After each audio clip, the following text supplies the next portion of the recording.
Menetapkan Kabupaten Aceh Jaya turun status yang sebelumnya di level 3 saat ini menjadi level 2 dalam penerapan pemberlakuan pembatasan kegiatan masyarakat atau PPKM berbasis mikro. Turunnya level ini tidak terlepas dari kerja keras berbagai pihak dalam memutus mata rantai penyebaran COVID-19 dan percepatan vaksinasi yang selama ini dilakukan.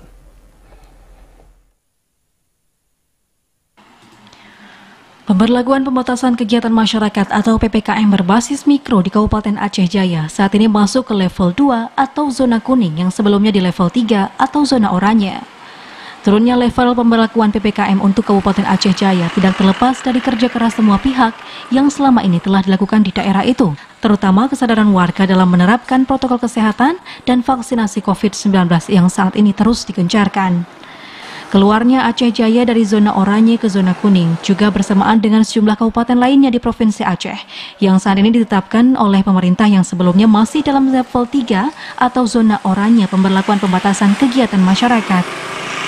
Juru bicara Satgas COVID-19 Aceh Jaya, Idham Khalid menjelaskan, pihaknya juga menargetkan secepat mungkin bisa terus turun level, salah satunya dengan mempercepat vaksinasi COVID-19 di semua sasaran.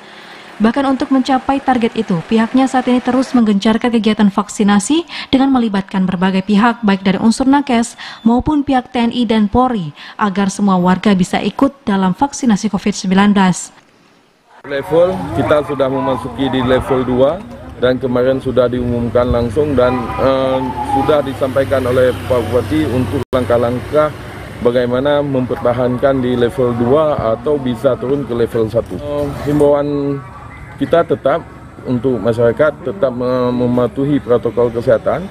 Kemudian yang paling penting adalah kita harus mencapai vaksinasi yang maksimal. Jadi untuk mencapai kekebalan daripada kelompok. Hingga saat ini vaksinasi COVID-19 terus dilakukan, baik dilakukan secara door-to-door maupun di pelayanan kesehatan yang tersebar di seluruh kecamatan. Dan untuk capaian vaksinasi COVID-19 hingga 4 Oktober 2021, jumlah warga yang telah divaksin dosis 1 mencapai 12.808 orang, dosis kedua 7.474 orang, dan dosis ketiga 516 orang. Dari Aceh Jaya, Musliadi, TVRI melaporkan.